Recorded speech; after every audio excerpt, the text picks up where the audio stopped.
Quite frankly, it's hard to remember all those lies. This is Angelina, a young woman whose life took a tragic turn when her husband, Jose Francisco, was discovered dead in their home just 5 months after their marriage. At first, Angelina appeared determined and eager to assist in uncovering the truth behind his untimely and mysterious death, portraying the image of a grieving wife seeking justice. You have some information that believes there's a possibility that your husband was poisoned. Initially, Angelina seemed determined and eager to assist in uncovering the truth behind his untimely and mysterious death, presenting herself as a grieving wife seeking justice. However, as time passed, her story began to shift, and the air of grief gave way to a cloud of suspicion, leaving many to question her true intentions. It could be anything. It could be the flowers on the road. It could be something. Flowers on the road? Yeah. You know, they grow in the middle of the highway. I think they're azaleas. Angelina carried something far more chilling than sorrow, a haunting glimpse into the mind of a killer. With one careless slip, she unveiled a dark truth, a detail so damning that only the guilty could have known. Her mask of grief cracked, exposing a side of her that sent shivers down the spines of those who once believed in her innocence. I would think so. People get poisoned by it all the time. It doesn't take much. If there was a tape recorder on, I'd be screwed if I keep answering these questions. On Saturday, September 9th, 2000, Angelina made a frantic call to the Montebello Police Department, pleading for immediate assistance at her home on the 800 block of Marone Street in Montello. Her voice trembled as she reported a horrifying discovery. Her husband, 41-year-old Jose Francisco, known to many as Frank, was lying face down on the bedroom carpet. The urgency in her tone painted a picture of desperation, but the scene that awaited the authorities would soon raise more questions than answers. When first responders got there, they found Frank in a terrible condition. There was blood coming out of his nose. The officer who arrived at the scene carefully examined the surroundings and noted that there were no clear or obvious signs of an unnatural death. Although small specks of blood were found at the scene, they appeared minimal and insufficient to suggest foul play had occurred. The room was otherwise undisturbed, with no indications of a struggle or external injury that could point to a violent act. Given the lack of conclusive evidence, the authorities determined that an autopsy would be essential to unravel the mystery behind Frank's sudden and tragic passing. She explained to them that for the past few days, Frank was having severe stomach issues. In the days leading up to his tragic death, Frank had been suffering from severe bouts of vomiting and diarrhea, and his condition had rapidly deteriorated. Concerned for his well-being, Angelina stated that she had taken swift action by rushing him to the emergency room at Kaiser Hospital in Baldwin Park. She recounted the urgency of the situation, describing how his health seemed to spiral out of control despite her efforts to seek medical attention.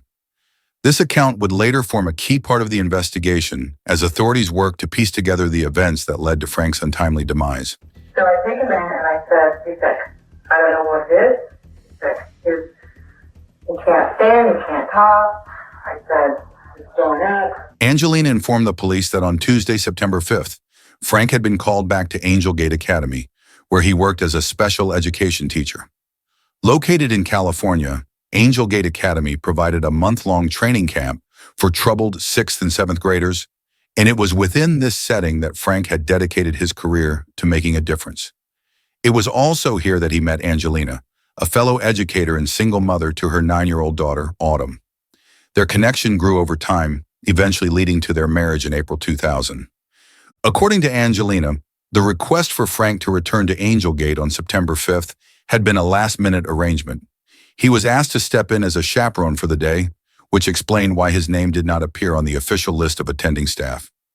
Despite the short notice, Angelina noted that Frank embraced the role without hesitation, and the day reportedly unfolded without any issues. She described his commitment to his students and his willingness to help, which only deepened the tragedy of his sudden and unexpected death just days later. When I get back, I said, so how is everybody doing? They were great. They walked up to me. They hugged me. They missed me. They felt like I was at home. There was no animosity. At first, Frank's death appeared to be nothing more than an untimely and tragic natural passing. Friends, colleagues, and investigators alike saw no immediate cause for alarm, believing his sudden demise to be the result of a rapid and unforeseen medical condition. We were here because we understand you have some information or believe there's a possibility that your husband was poisoned. Okay. We're here because we understand you might have some information or believe there's a possibility that your husband's death wasn't entirely natural. The investigators gently prompted, their tone careful but probing. Angelina hesitated before speaking, her voice wavering as she recounted the days leading up to Frank's demise. She revealed that Frank had started feeling unwell almost immediately after returning from Angel Gate Academy. It was right after he got back, she explained. He began getting sick, vomiting, diarrhea, and just getting weaker by the day. I thought it was something minor at first, maybe food poisoning, but he just kept getting worse. It wasn't like a constant. It was like maybe once every half hour. He'd throw a little bit up, a little bit up. So you feeling okay when you went up? Oh, yeah. I even got up with him. Did you tell him before he went? Were you concerned? Oh, yeah.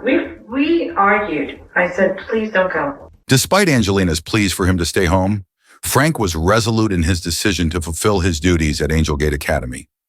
It was a choice he made out of dedication and responsibility, but one that, in Angelina's mind, would become the greatest regret of his life. She later confessed to investigators that she believed something sinister had happened during his visit to the academy. Frank's sudden and rapid decline in health following his return led her to a chilling conclusion. Someone at Angel Gate had poisoned him. This suspicion consumed her thoughts, transforming her grief into a desperate search for answers. As the investigation unfolded, her claims added a dark and unsettling dimension to an already tragic case, leaving both the police and the community to wonder if her fears were rooted in truth or something else entirely. Just come in the office and I'm like hungry or thirsty and Gatorade and cookies. Ever tell me who offered him a Gatorade Sunday? Somebody in the office. Somebody in the office. Okay. Angelina was convinced that the food Frank consumed during his time at Angel Gate Academy had been deliberately laced with poison. She shared her suspicions with investigators, describing a growing certainty that his sudden illness wasn't a mere coincidence, but an intentional act meant to harm him. However, as the investigation delved deeper into Frank's life, it became clear that the poison wasn't the only shadow lurking in his past. Beneath the surface of his quiet demeanor and dedication to his work, secrets began to emerge, hidden chapters that painted a far more complex and unsettling picture. These revelations not only added layers of intrigue to his tragic death, but also left everyone involved questioning who Frank truly was and whether his past had come back to haunt him in the most chilling way imaginable. It looked a little flushed, and I thought, well, okay, maybe he's tired. About 7:30, I started crying. Angelina made a shocking accusation, claiming that Chad Holloway, Frank's supervisor at Angel Gate Academy, had deliberately spiked Frank's snacks with a toxic substance. When pressed for a motive, she pointed to a troubling incident that had unfolded during Frank's time at the academy, a series of events that cast a dark shadow over his former workplace. According to Angelina, Frank had left his position at Angel Gate under complicated and tense circumstances. During his tenure, he had uncovered what he described as disturbing behavior by Chad, behavior serious enough to prompt Frank and Angelina to report their suspicions to the authorities. Their allegations triggered a wave of investigations, which ultimately led to several terminations and reassignments within the academy staff.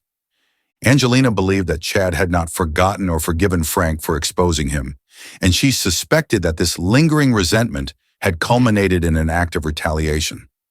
Her claims brought new urgency to the investigation, raising the possibility that Frank's death was not just a tragic accident, but a deliberate and calculated act of revenge. Once you see the reports that were filed, they were initiated for Frank and myself. That's how all of this started. The reports Frank and Angelina had filed about the troubling behavior at Angel Gate Academy were dismissed by the school board, leaving them feeling frustrated and vulnerable.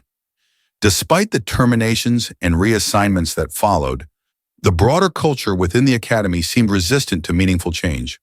The school environment grew increasingly tense, and the aftermath of their whistleblowing began to cast a long shadow over their lives. And I was just like, how can you just let him walk around here? Angelina's claims grew darker when she recounted a tense and ominous interaction between Chad and Frank shortly before Frank's health deteriorated. According to her, Chad had confronted Frank with cryptic and unsettling remarks, which Frank initially brushed off as workplace tension. However, Angelina believed this encounter was no coincidence, viewing it as a forewarning of a calculated act of retaliation that ultimately led to Frank's tragic death. This person had said, if anybody jeopardizes my job, I will kill them. He looked at Frank and he went like this, and he went right, dead on, eye to eye. According to Angelina, Chad had made a chilling statement directly to Frank, further fueling her suspicions about his involvement. While recounting these events to the detectives, she made a peculiar request that struck them as rather odd, leaving them questioning her motives and the true depth of her knowledge about Frank's tragic death. Is there any way that you push him? Angelina remained steadfast in her claims, repeatedly urging officers to investigate Chad Holloway.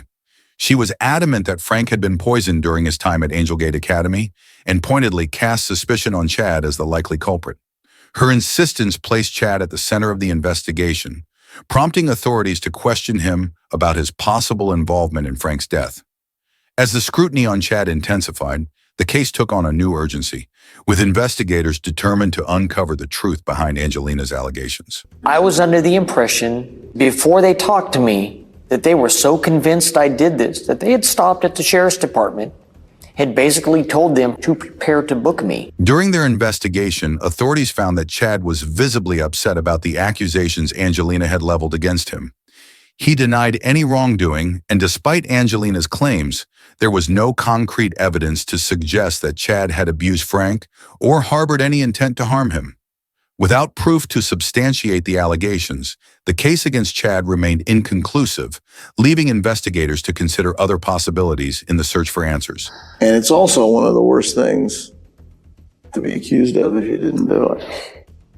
That was probably the scariest thing that had ever happened to me in life. I've been to war. I was in Desert Storm. A lot of things happen in combat. I had never in my life been that scared. I can't even describe how angry I was. The investigation into Frank's sudden and tragic death continued to unravel layers of mystery and suspicion. Angelina's persistent accusations against Chad Holloway initially seemed like a desperate attempt to seek justice for her husband. She was adamant that Chad, Frank's supervisor at Angel Gate Academy, had poisoned him, even suggesting his snacks had been spiked with a deadly substance. However, as investigators dug deeper, they discovered that these allegations had already been thoroughly examined in the past, and during questioning, Chad admitted he had last seen Frank on the Tuesday after Labor Day in 2000, just 4 days before his death. Chad described Frank as looking absolutely terrible, but denied any involvement in harming him. While Angelina's allegations cast suspicion, there was no concrete evidence to support her claims, leaving detectives to consider other possibilities. Yet in a case as perplexing as this one, the absence of evidence did not compel. The breakthrough came with Frank's toxicology report. It revealed fatal levels of ethylene glycol, a chemical commonly found in antifreeze. The report confirmed that Frank had been poisoned. His body contained 6 times the lethal dose required to cause death. This finding ruled out natural causes and firmly established foul play. Angelina, convinced that this discovery would finally vindicate her claims, urged investigators to act swiftly. However, the detectives pointed out a critical gap in her narrative. There was no proof that Chad had known Frank would be at Angel Gate on September 5th. Poisoning someone required planning, and without evidence that Chad anticipated Frank's visit, his defense could argue that he could not have acted on impulse. As investigators pieced together the timeline, they began to uncover unsettling details about Angelina's behavior in the weeks following Frank's death. Her constant communication with the police raised eyebrows. She called almost daily, persistently asking for updates on the investigation. At first, her inquiries seemed like the actions of a grieving widow, desperate for answers. But soon her detachment and seemingly calculated interest began to arouse suspicion. Just days after Frank's passing, Angelina made a chilling call to Detective Wilson, asking how the coroner planned to dispose of Frank's body. When the detective explained that the cause of death had not yet been determined, Angelina's response was disturbingly emotionless. Her focus seemed less on mourning her husband and more on controlling the narrative of the investigation. In another call, she pressed the coroner's office for frequent updates, often asking pointed questions that detectives found peculiar. One particular conversation stood out. When asked about potential causes of Frank's death, Angelina speculated in a way that unsettled investigators. "It could be anything," she said. "It could be the flowers on the road." When asked to elaborate, she clarified, "Oleander. They grow in the middle of the highway." Her familiarity with the deadly plant and how it could be used to poison someone raised red flags. Detectives began to suspect she might know more about Frank's poisoning than she was letting on, possibly even the exact cause of his death. This suspicion was further fueled by conversations with Frank's family. His sisters, Shirley and Rebecca, revealed their own growing concerns about Angelina. They recalled her insistence that someone at Angel Gate had poisoned Frank's Gatorade. When they questioned how someone could poison another person, Angelina nonchalantly explained, "There are lots of ways to do it. For instance, we have a flower out here called oleander. You can make tea out of it or even soup. It's highly toxic." This offhand comment left Frank's sisters deeply unsettled, prompting them to share their suspicions with Sergeant Holmes. The theory of oleander poisoning, while plausible, posed a significant challenge for investigators. Oleander is rarely screened for in standard toxicology tests, making it a potential blind spot in the investigation. As detectives awaited more definitive autopsy results, they continued to explore every lead, including Angelina's unusual behavior and the timeline of events leading up to Frank's death. Despite the toxicology report confirming poisoning by ethylene glycol, they still lacked crucial evidence to link anyone directly to the crime. Meanwhile, suspicions of foul play continued to loom large, and the family urged authorities to dig deeper into the circumstances. On October 19th, over a month after Frank's death, the investigation took an unexpected turn. Sergeant Holmes received a call from Angelina, who claimed she had just been contacted by an unknown person. According to her, the caller had shared disturbing information related to Frank's case. While she didn't provide specific details, this new development added yet another layer of complexity to an already intricate investigation. Detectives now faced a daunting challenge, deciphering whether Angelina was a grieving widow, seeking justice, or a key player in a carefully orchestrated plot. Her behavior raised more questions than answers. Why was she so insistent on certain theories while seeming unnervingly detached at other times? Why did she know so much about poisons, including a rare one like oleander? And why did her focus often seem to shift from Frank's death to the investigation itself? The investigation was at a critical crossroads. Detectives had confirmed Frank's death was no accident. He had been deliberately poisoned. Yet without solid evidence to connect Angelina or Chad to the crime, the case remained frustratingly incomplete. As they dug deeper, the detectives were left to ponder whether Angelina's persistent accusations were a genuine attempt to uncover the truth, or a smokescreen hiding her own dark secrets. It was about maybe 5 or 10 after 8. Because I was on my way back from dropping my daughter off at school. I would get this call, and it was blocked. They said they wanted to tell me what was going on because they had a lot of respect for Frank, but they couldn't tell me who they were because they know how Holloway is. And they said, you need to know a conversation I had with Holloway. He had said, they do try and track it down. They can't pin me and they said, they can't pin me. Can't pin me. It started breaking up, and all I heard was, ask them about antifreeze. Antifreeze, not oleander. Not oleander this time. Had antifreeze even been on your radar screen at this point? At this point, no, I don't believe it had been. This anonymous caller told her to tell them to look for antifreeze.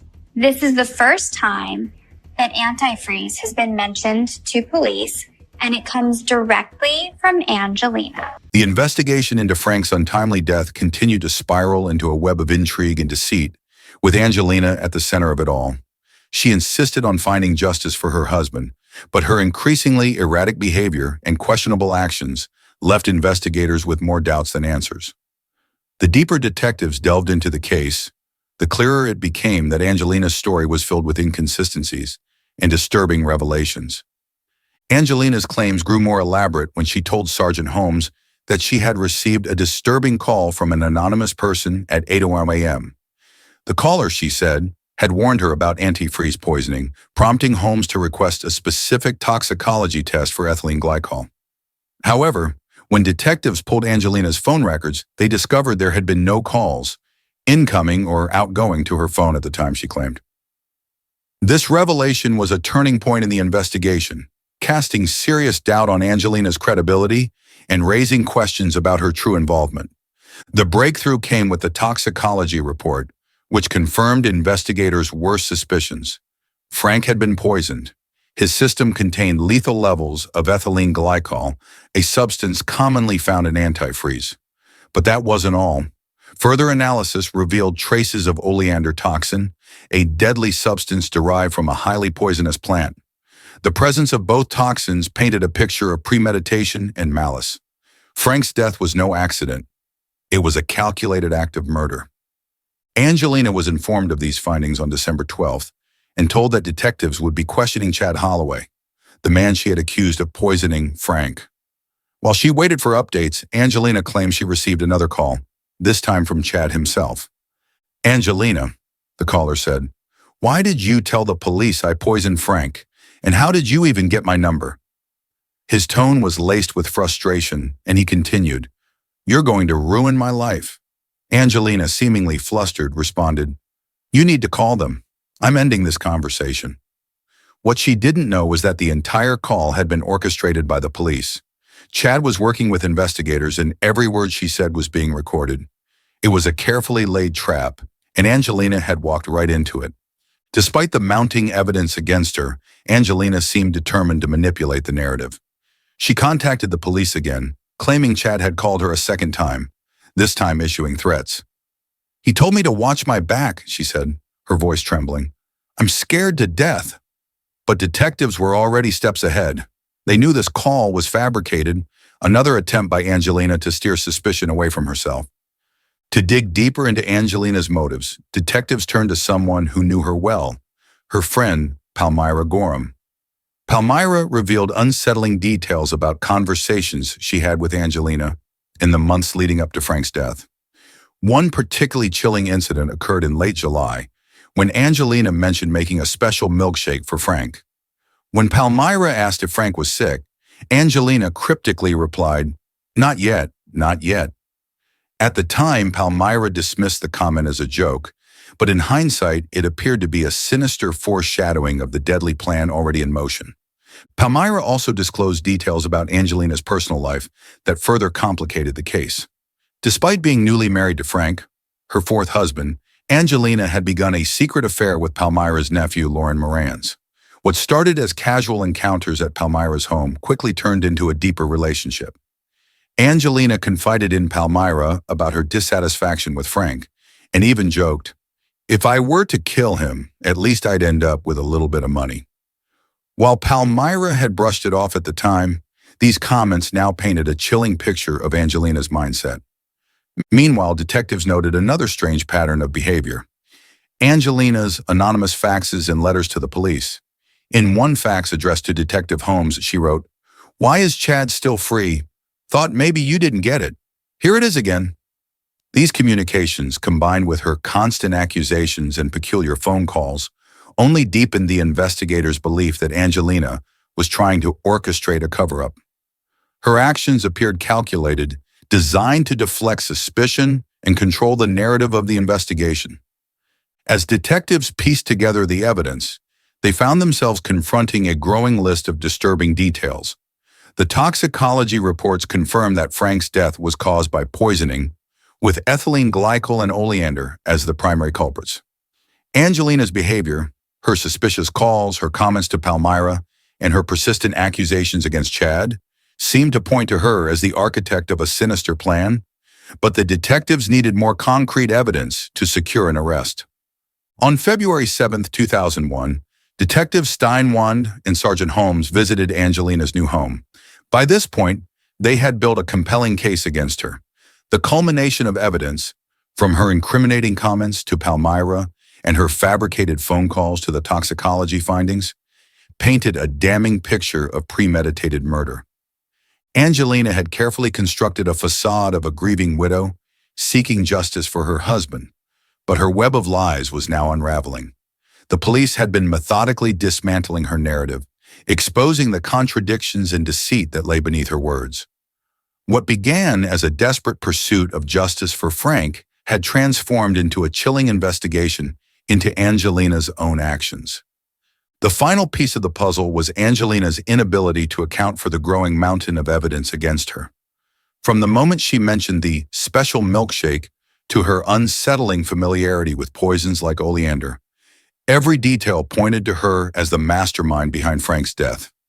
Even her alleged affair with Lauren added another layer of motive, suggesting she had more to gain from Frank's death than she had initially let on. As detectives prepared to take Angelina into custody, they reflected on the complexity of the case.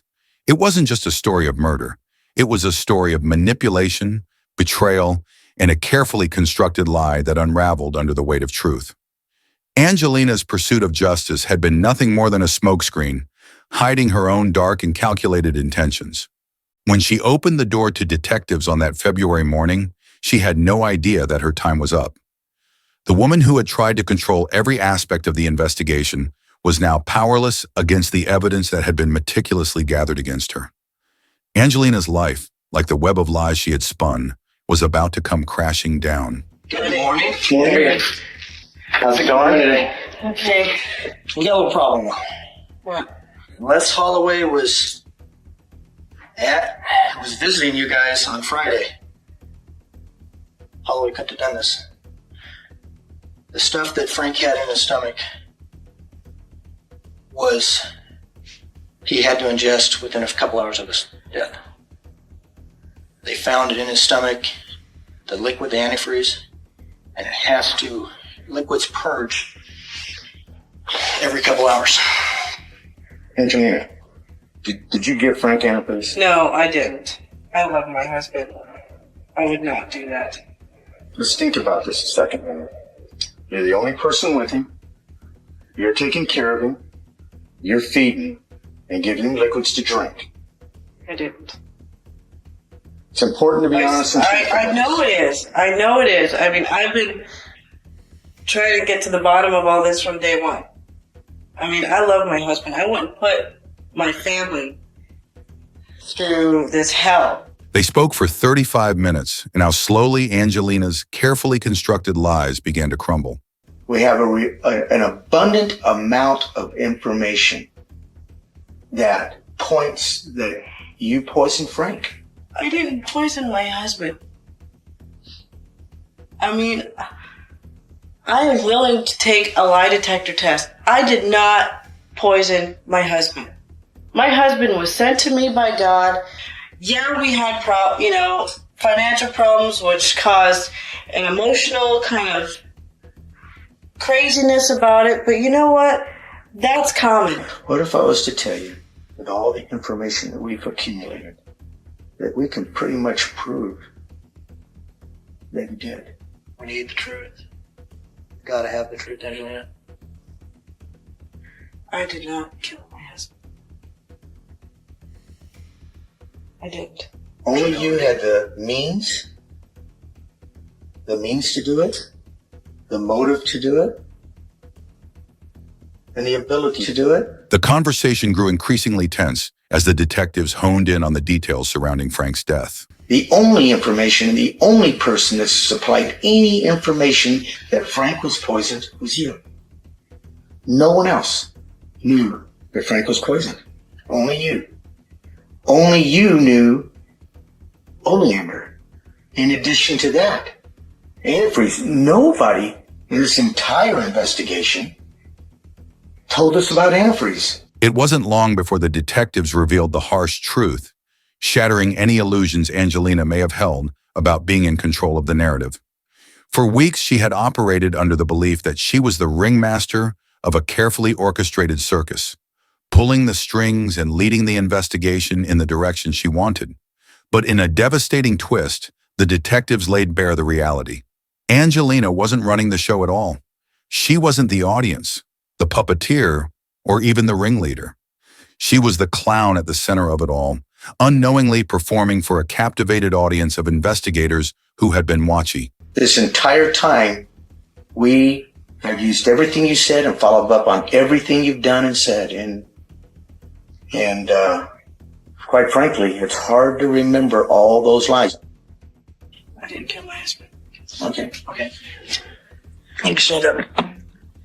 Are you arresting me? Yes, you are under arrest for murder. No! I didn't kill my husband! We also have a search warrant for your apartment. Kill my husband! Angelina, we can prove that you did. The investigation into Angelina's actions after Frank's death revealed a chilling level of calculation, manipulation, and greed. Following her arrest, detectives conducted a thorough search of her home, uncovering items that painted a damning picture of her motives. Among the discoveries was a napkin with the sheriff's fax number, a critical clue linking her to the anonymous faxes accusing Chad Holloway. Even more disturbing was a piece of paper with detailed calculations of how Angelina planned to spend the $250,000 life insurance payout. The numbers revealed not just the amounts she expected to receive, but also the interest she anticipated earning, exposing her obsessive preoccupation with the financial gain from Frank's death. This discovery was a turning point, solidifying investigators' suspicions about Angelina's intentions. But it wasn't the only clue that underscored her guilt. Detectives noted an oleander plant growing over the fence in her yard, a chilling connection to the toxic substance found in Frank's system. Additionally, records showed that just hours after Frank's death, at 10:17 a.m., Angelina had called West Covina Insurance Company, asking how quickly she could collect the life insurance payout. This act of blatant opportunism was not only incriminating but shockingly brazen. She was practically waving a flag, one detective remarked. It's like she was saying, "It's me. I'm the one." As prosecutors built their case, they painted Angelina as a calculating, manipulative individual who had meticulously planned Frank's death out of greed. The toxic combination of ethylene glycol and oleander in his system pointed to premeditation, and the timeline of events further cemented the theory. Prosecutors argued that Angelina's actions were driven by financial desperation, culminating in an unspeakable act of murder. But Angelina's manipulative behavior didn't end with Frank's death. While awaiting trial in March 2001, she contacted her friend Palmyra Gorham, pressuring her to change her testimony. Angelina demanded that Palmyra lie to investigators, suggesting she tell them she had caught Angelina with her boyfriend and fabricated the story about poisoning. When Palmyra refused, Angelina's behavior escalated. In May 2002, while still in jail awaiting trial, Angelina took her criminal intentions a step further. She attempted to solicit Palmyra's murder. Angelina approached fellow inmate Gwendolyn Hall, offering $20,000 to kill Palmyra after her release. She provided detailed instructions, describing Palmyra's home layout and advising on the timing of the murder to ensure success. "You'll see the dining room right there," she said. "Then go around, through the kitchen, up 2 steps, and make a quick left to the kids' room. The bedroom is the last door on the left." Angelina even suggested staging the murder to look like a robbery or involving drugs to divert suspicion. She chillingly remarked, "Get a ridiculous amount of heroin and pump it into her." What Angelina didn't know was that Gwendolyn was working with authorities. Instead of carrying out the plot, Gwendolyn informed the detectives, who set up a sting operation to catch Angelina in the act. They recorded Angelina's conversations with Gwendolyn, gathering irrefutable evidence of her intent to have Palmyra killed. Investigators then took it a step further, staging Palmyra's fake murder. Using a photograph of Palmyra lying on her bed with a fake bullet wound and blood, they orchestrated a convincing scene. In June 2002, a detective posing as a hitman named Antonio Davis met with Angelina in prison to confirm her role in the plot. During the meeting, the hitman informed Angelina that Palmyra had been taken care of. Angelina's reaction was a mix of disbelief and relief, but her words sealed her fate. "Oh my God," she said, "I thought you were kidding. I'm so ready to go home." As the evidence against her mounted, more disturbing details about Angelina's actions emerged. Her daughter Autumn provided a chilling statement to investigators. She recalled a bottle of red Gatorade prepared specifically for Frank on the night he died. Angelina had insisted he drink the entire bottle, claiming money was tight and they couldn't afford to waste it. Autumn also revealed that her mother had taken out a $250,000 life insurance policy on Frank just 2 months before his death.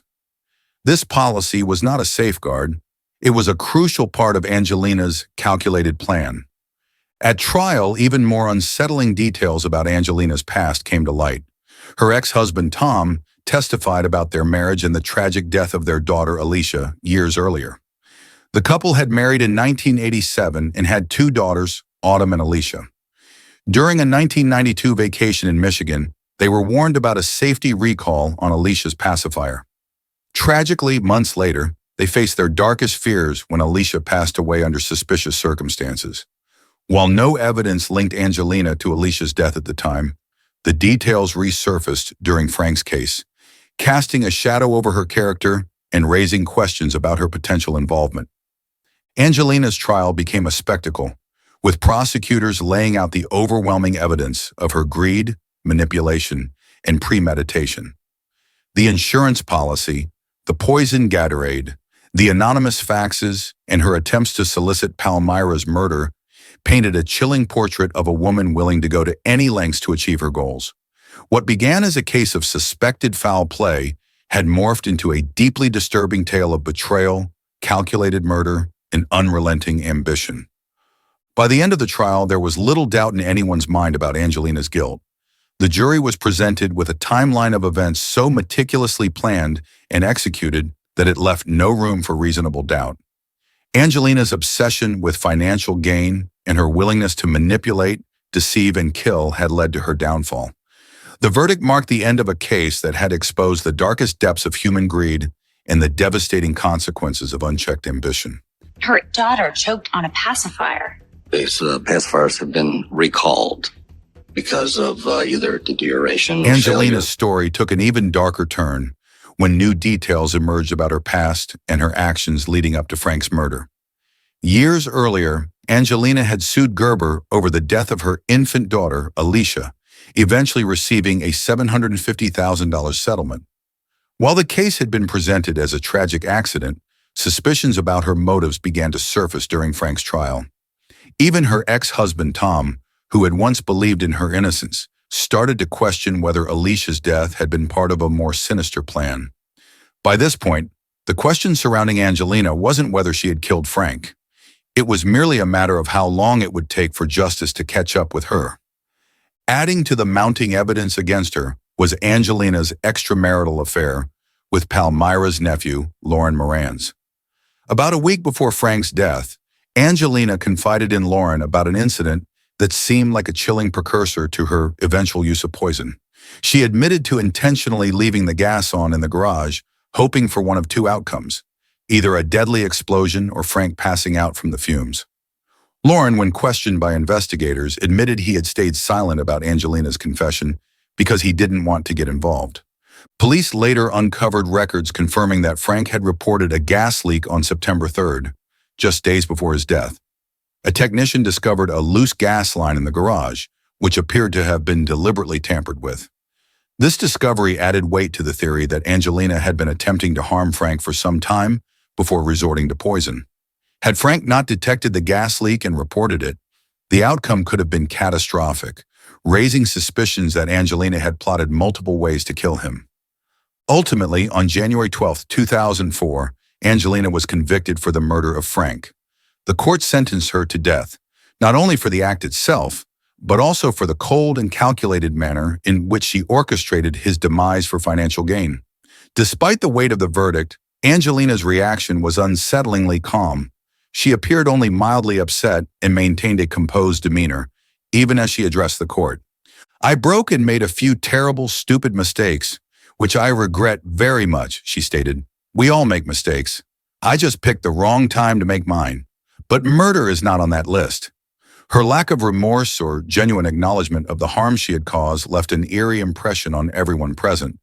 While Angelina was convicted for Frank's murder, she was not charged in connection to her daughter Alicia's death. For Tom, the trial brought back painful memories of Alicia's passing, forcing him to relive the tragedy with a new perspective. "I went 10 years thinking Alicia's death was an accident," Tom said. "It was like reliving her death all over again." Angelina's case serves as a haunting reminder of the devastating consequences of unchecked greed and manipulation. From poisoning Frank to plotting Palmyra's murder, and even the lingering questions surrounding Alicia's tragic death, her actions were coldly calculated and driven by an insatiable desire for control and financial gain. In the end, it was this relentless drive that led to her undoing, culminating in a conviction and a death sentence. Before we close, we extend our heartfelt condolences to Frank's family and loved ones, who endured unimaginable pain and loss through this ordeal. This case raises important questions. Could the warning signs in Angelina's behavior have been noticed earlier, potentially preventing these tragedies? And in the end, was justice truly served? We'd love to hear your thoughts. Do you believe the punishment fit the crime? Could more have been done to stop Angelina before it was too late? Share your insights in the comments below and let us know which case you'd like us to cover next. If you found this story engaging, please like and subscribe to Criminal Abyss for more deep dives into chilling cases like this one. Until next time, stay curious and stay safe.